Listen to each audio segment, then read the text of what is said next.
Ekale, greetings of the evening to you. Alafiani, invocations of peace. I pray that you are peace right now, that you are peace. This is the Apetabi Elosha, Ola Omi, Oshunyemi, Akalatunde.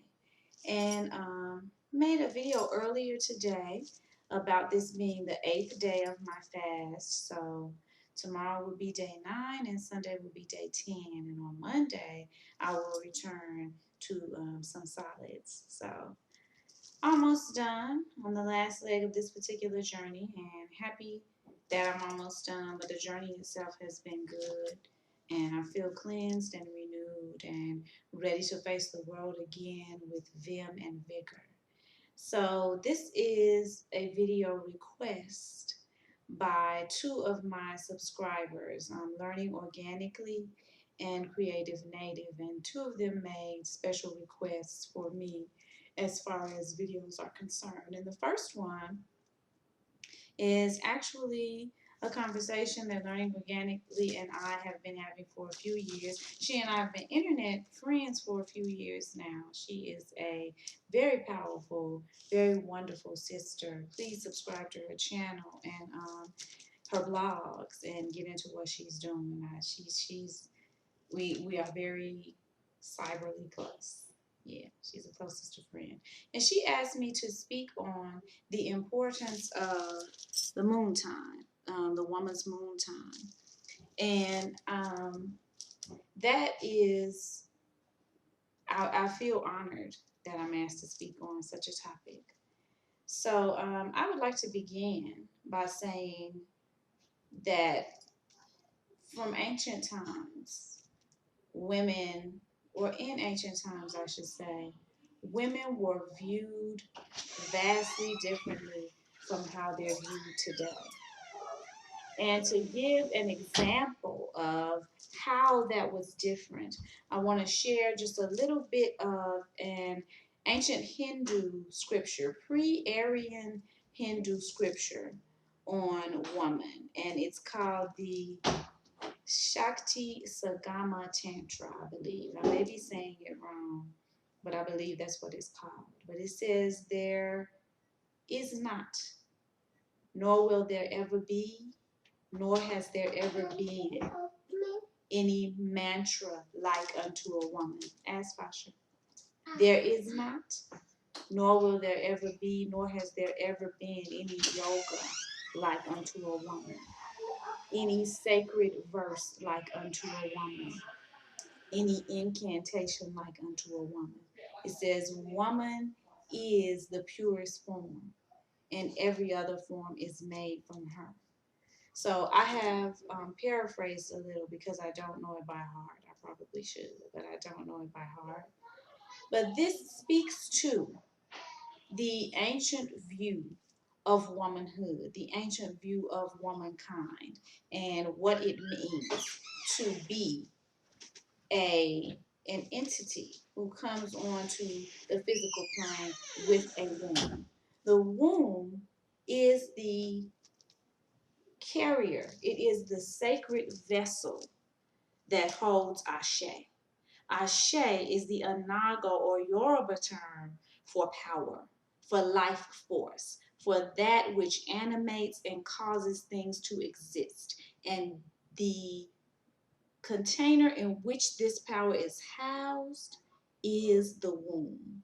And that is exhibited throughout all planes of existence. So that is true on the physical plane, that is true on the spiritual plane. And as you go into deeper levels of being, that is still always true. That never ceases to be the case. The woman, the womb, is the repository of Ashe. It is the home of power. This is where power is housed. And any object that was used to symbolize power was shaped like a womb. And I spoke to this a little bit in my last video where I said all original sacerdotal objects, all original objects that were worshipped or shaped like women and women's body parts. This is because of the power of the womb. There is nothing that you can see or taste or touch or hear or feel that does not come from a womb. The womb is the home and the beginning and the origin of all things. So, as a woman, we are carrying around this house of power within us. As a baby girl, you are born with all of the eggs that you will ever have. So, you come into this world with your children as a baby girl, that they have been with you for your entire life. So, from that perspective, we as modern women have to consciously focus to keep that perspective in mind, because we're not raised in it, we're not socialized in it, but we have to learn and teach ourselves and teach our daughters and our sons to understand this perspective. This is the reality of life. Everything comes from a womb, and all existence is occurring inside of a womb. So a womb, just like any other um, sphere of power, object of power, being of power, moves through the universe in cycles, repetitive cycles. Your ritual, I always say your routine is your ritual. So anything that you do repetitively, this is your ritual. And all of life is about these beautiful circles of time that we go through over and over and over again. So the womb herself goes through these cycles. We see the womb of Earth Mother going through her sun cycle, and we call that cycle a year.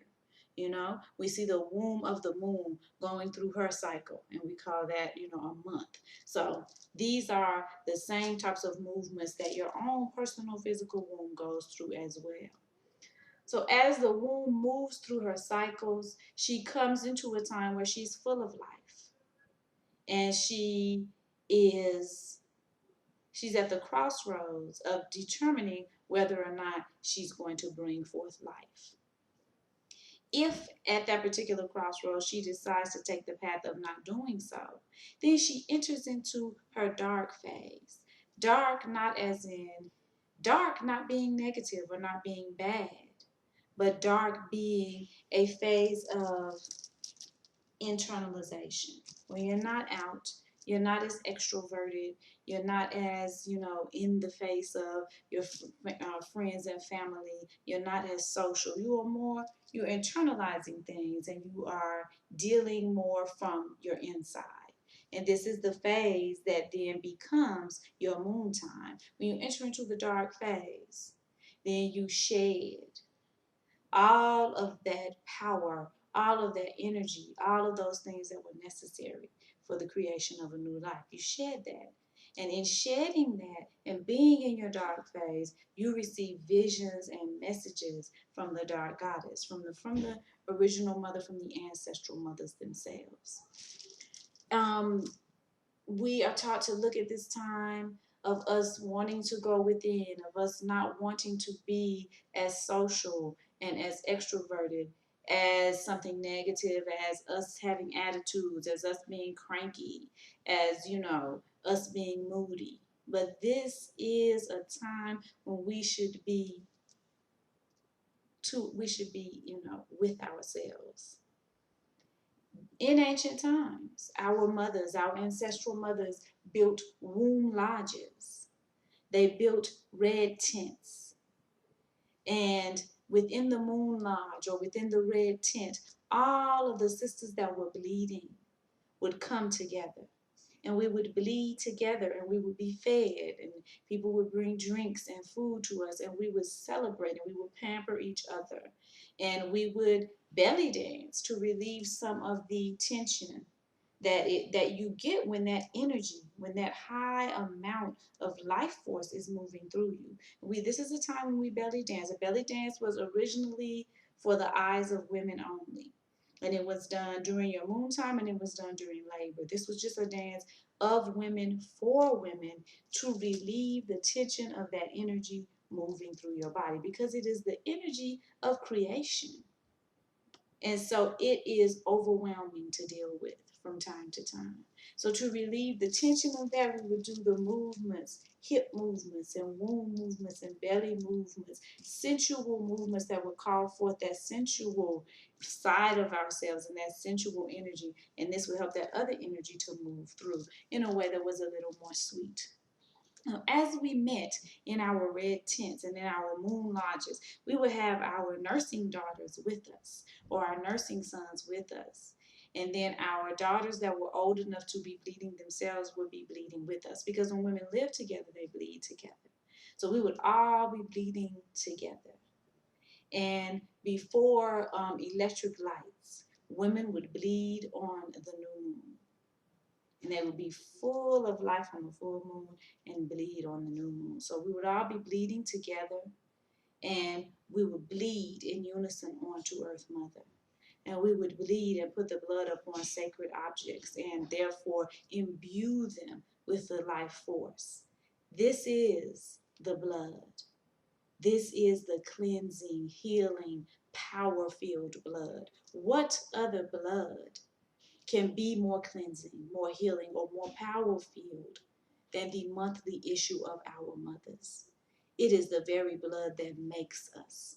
It is the same blood that runs through our veins now. There is no blood more powerful than that. Do not allow yourself to be deceived. This is the blood. The moon blood of women has been since the beginning of time the ritual blood. It was those same Hebrew travelers coming out of the Caucasus Mountains, and they refer to themselves as the Levites, who decided that they would then try to usurp this power from us. And they began the practice of taking power away from women. And they had to do it very systematically, because it wasn't something that could be done just quickly and easily. They did it very systematically until now we are to the point where we are believing that a blood spurting out of the cut in someone's side somehow carries more power and more import than that which naturally flows from the vaginas of our mothers, the same vagina that we had to slide through to create life, to begin this life. It does not make any sense. It's not logical. It is completely and totally unrealistic. I suppose it is logical, considering the fact that logic is a created way of thinking. But what it is not realistic. The blood of the one who carried you, the blood of the one of whom you have been a part since she was born, the blood of the one who fed you from her breast and who sacrificed all of her life for you and continues to sacrifice for you if she is now in the ancestral realms. That is the wonder-working blood. That is the blood. And it has always been since the beginning of time. So this is what your moon time is. It is your time to go within and seek the counsel of the dark goddess that lives within you. Seek her counsel.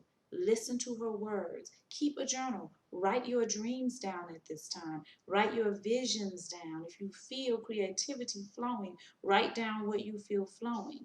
This is that time.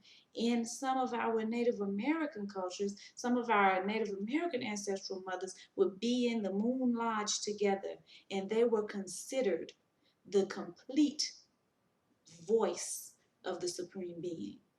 So those outside of the moon lodge would bring the problems of the nation to them, and they would speak to these problems because they knew that what they were speaking at this time was total and complete truth coming from a total and complete connection with the entire cosmos.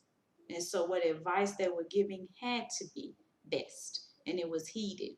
And it was the European settlers who came that laughed at the Native Americans doing this and called them foolish for listening to the rantings and ravings of women. And this is why this practice died out.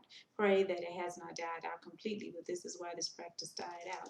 But that is the importance of your moon time. That is what is happening to you. And I know that you can feel it. And I know that you felt it since you were a little girl and you had your first, moon cycle.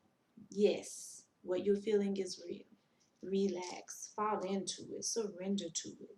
Save your flow. I wear cloth pads and I soak them and I rinse them out and I keep that water and use it for special purposes. Your Ori will guide you on how to use it. Use it for special purposes. Save your flow. Honor your flow.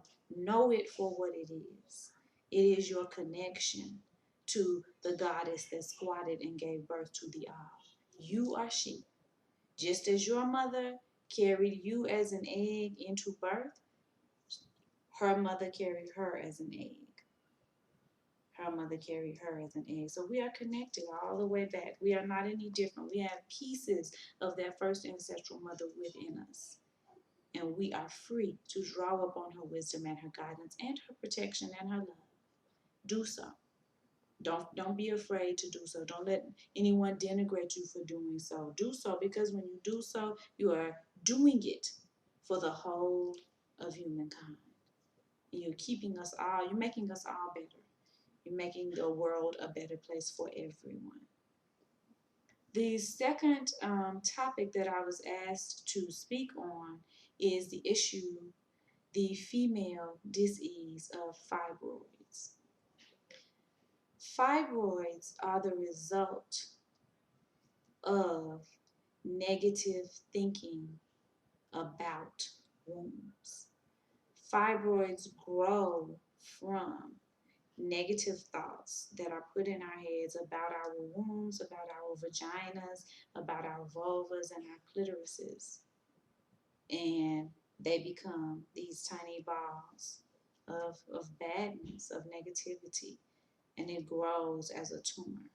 Because everything that happens to you physically has a spiritual beginning. You are a spiritual creature. This body is spirit as well. It is the outgrowth of your spirit. There is no line of demarcation. They both exist simultaneously. One cannot exist without the other. They exist together.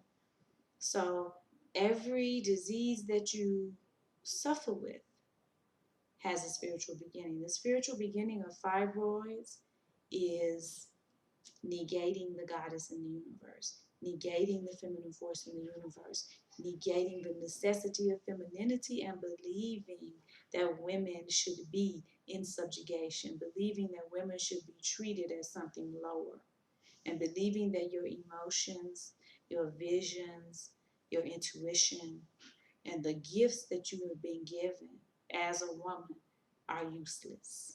This is the beginning of fibroids. So when you are seeking to heal yourself from fibroids, you have to begin there.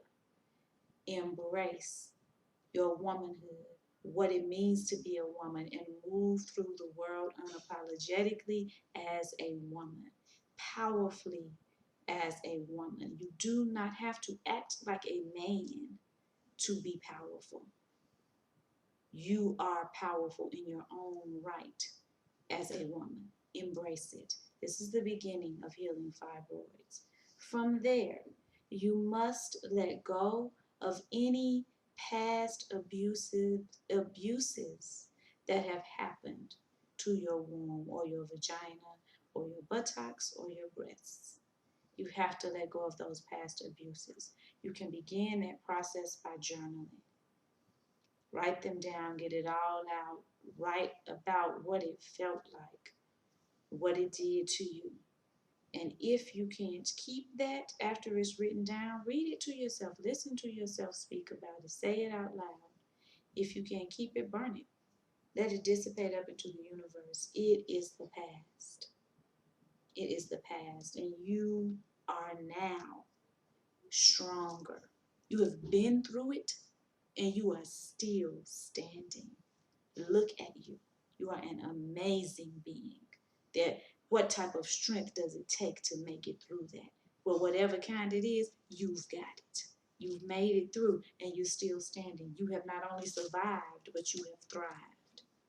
So move past it and know that you have a story to tell and you have healing to give to others. You cannot heal someone of something that you haven't dealt with yourself. When you've dealt with it yourself, you have a story to tell and you have healing to give. And we are thankful to you for the healing that you can now offer us. Thank you. We're grateful. We are so grateful. Move past those past issues of hurts, those past issues of abuse. All of those things you're holding in your womb. And they are destroying her. And they will in turn destroy you. Dietary. What would the word be? Food wise, when it comes to what you eat. The natural food of human beings are green leafy vegetables and fruits. These are our natural foods. All of our cousins in the animal kingdom, that is primarily what they exist off of. We are not omnivores, as much as we would like to say it, as much as we would like to think it, because the taste of cooked starch and the taste of cooked meat is addictive. So because we are addicted to these substances, we would like to believe that we are omnivores, but the death rate and what people are dying of in the places where people are eating as omnivores should let us know that we're not. Cooked starches are very bad for you. Cooked meat products are very bad for you. If you are suffering from fibroids and if you're seeking to heal from fibroids, you must stop eating dairy products. You must stop eating any eggs and anything that has eggs in it. You must stop eating meat. All of those things are contributing to an imbalance within your system that is continuing to grow tumors in your womb. You have to let go of those things and you have to embrace what the actual food is for your body, what actual food is for your body. So you have to embrace. Do you need something to drink? Go ask one of your sisters to please give you something to drink. What did you eat? What did you eat? Something spicy? Yes. He gave me some spicy things. Oh, okay. Go ask someone to please give you some water. You have to embrace what your natural foods are, and the foods that will actually uplift your body and build your body up, as opposed to the foods that will harm it and tear it down and will kill it. Will eventually kill it. Look at the death rates in America and what the deaths are attributed to, and you will see that I'm speaking the truth. If you want to kill yourself, continue to eat as an omnivore, and you will die very quickly. 65 is not a ripe life. That's not a ripe old age. That's not a good age to live to. So you will die quickly if you continue to eat things that your body cannot handle. I taught my children all their lives, anything that you have that you don't use for the purpose that it was meant for, you will break it. And I taught them this about their toys, taught them this about their clothes, and I taught them this about their bodies. Your bodies are no different from any other thing. Will a car run off of, coconut oil? It will. Is it going to continue to run as long as it will run off of gasoline? Probably not. It's not made to run off of coconut oil. It's made to run off of gasoline. Your body is made to work with green leafy vegetables and fruits. It's not made to work off of anything else. So anything else that you put into it eventually is going to break it. That's what's going to happen. So when you seek to heal, you have to become totally and completely responsible for your body temple. This is your body temple. Your spirit created this beautiful space to live in. You are your spirit and you are this temple. You created this lovely space to live in. Why would you give it less than your best? So this is your body temple. It does not belong to a doctor. It does not belong to a holistic healer. It does not belong to your mother or your father. Pardon? She's not? Okay. Are you still eating? No. What is that in your mouth? What is it? What is it? What is that? It's an apple. Okay. It is not the property of your mother or your father. It's not the property of your husband or your wife or your children. This is yours, and it's your responsibility. Once you become ultimate, don't lock it. You're not gonna be able to get out. Once you become ultimately and totally and completely responsible for your body temple, you will begin to take the steps towards healing yourself. And you will begin to love yourself intensely. And when you love yourself intensely, you accept nothing less than the best for yourself. So one of the things that you have to change, that you have to alter if you're healing from fibroids, is what you are eating. You have to eat foods that are for your body and not foods that are against your body. Because if you're eating foods that are against your body, they will only continue to grow the tumor. Because the fact that you've grown the tumor lets you know that there are changes that you need to make. If you don't make the changes, you will continue to grow tumors. So if you want to stop, then you have to stop and change your life. And you have the tools. Everyone knows what they should and shouldn't be eating. None of us were raised eating as much meat as is the norm for people to eat today. We were not. Anybody old enough to be clicking on this YouTube and watching it and paying attention to it is too old to think that it's okay to eat that amount of meat. And if my grandmother had gone into Kroger and seen how big these chicken parts are, she would not have bought any of that. She would have looked at that and known that it was full of hormones and some sort of disease.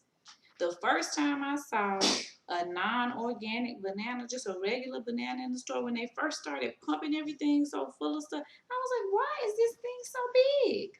And then you bit into it, it just tastes like water. There's no flavor in it because it's too huge. There's nothing in it. It's been blown up. So we can look at things. We know better than what we're doing. We just keep convincing ourselves that it's okay to do it. You know it's not okay. You were not raised to do that. This is not how your mother fed you. This is not how your grandmother fed you. This is not the ancient way. Everybody's aware of that. It's not a surprise. I'm not telling people anything that they don't know. I'm just affirming and confirming what your Ori has been saying to you. So if you want to be healthy, you have to eat properly. You have to work to completely and totally cover yourself and fill yourself with positivity. Life is good. No matter what is going on, life is good. That doesn't mean there aren't any obstacles, but usually even the obstacles are beautiful. Working through them is beautiful. You feel so powerful and so strong. Life is good. Love it. Embrace it. See the beauty in it. See the positivity in it. Smile at it. Laugh at it. Have a good time. Enjoy it. Enjoy it. You are here to have experiences. Experience them fully and enjoy them. Don't hold back. Live fully, and you will be filled with positivity. And when you fill yourself with positivity, you are well. You are well. So these are some suggestions on how to heal yourself from the female disease of fibroids. I would love to offer many more. I would love to offer affirmations, meditations, and incantations, and a complete dietary layout. This is exactly what you should eat, what time you should eat it, and why. And this is what my holistic health consultations consist of. So if you are interested in getting a breakdown like that for any condition that you're suffering from, please contact me on my website, www.oshe, O-S-H-E, Tura, T-U-R-A, institute, OsheTuraInstitute.com, and purchase one of my holistic healthcare consultations. And we'll get on the phone and I will give you the information that you need to begin the process of healing yourself. But before I end this video, herbal remedies, herbal energies that will assist you in healing from fibroids. Number one, woman's tonic that every woman should be drinking every day, red raspberry leaf tea. Number one, Moontime. You should not ever be without it. It is wonderful for healing any sort of female malady. It is wonderful for keeping the womb balanced. It is a tonic for the womb. Number two, dandelion. Dandelion root contains all of the minerals that we need as women. So much iron in it, so much calcium in it. We need more of that than men do. So dandelion root, you can mix these two together. Number three, nettle, another good woman's tonic. And number four, what we add in our household is Paul Darko. We put Paul Darko in that because we have a tendency to build up yeast in our bodies easily. And Paul Darko clears the yeast out and also helps with issues of memory because Alzheimer's does. We do have a tendency to have Alzheimer's in our family. So Paul Darko assists with that as well. But it keeps yeast out of your body. So most women need that as well. As a woman, you should not ever stop taking your prenatal vitamins. That is the only vitamin that has a high enough rate amount of everything that we need. So you should take that for the rest of your life every day. Okay, so that's my herbal and my vitamin recommendations for fibroids. And I guarantee you that if you began to heal yourself and walk down this path, you will see instant results. Give yourself 3 days. In 3 days, you'll be able to see a result. Also, a gallon of water every day. You should drink a gallon of water every day, distilled, because distilled water washes out anything that's in your system. Well, those are my recommendations. Those are my thoughts on that. I am so thankful for my viewers. I'm so thankful for those who comment on my videos. So I just want to show my gratitude to you guys. Like I said, we're winding down, getting to the end of the fast. I thank you for your support. Thank you for being here on YouTube with me. I haven't been on Facebook for these 10 days, so I haven't gotten my Facebook support from my Facebook family, but I do give thanks for my YouTube family for offering your support. Please leave a comment at the end of the video. Let me know what else you would like to hear me speak on, and I will be more than happy to oblige. So you guys have a wonderful night. My daughters are in the process of cooking up some vegetables. Of course, it smells amazing. You know, I mean, they're wonderful cooks, but everything smells amazing when you're fasting. So we've got to get all of these things cooked because I don't want them to go bad. So I'm in the process of cooking up some vegetables. I'm about to get everyone's dinner. The 2 little people are doing better. As you can hear, Nubia is still kind of sniffly. So we're working to get all of this mucus out of their little systems. And by the next video we make, I'm sure she will be either even less sniffly or not sniffly at all. We're going to keep on working on it until it's gone. That's how you have to do it. You want to tell the people you have some? Tell them. I have some mucus in my nose. She said she has some mucus in her nose. So what do we have to do to get the mucus out?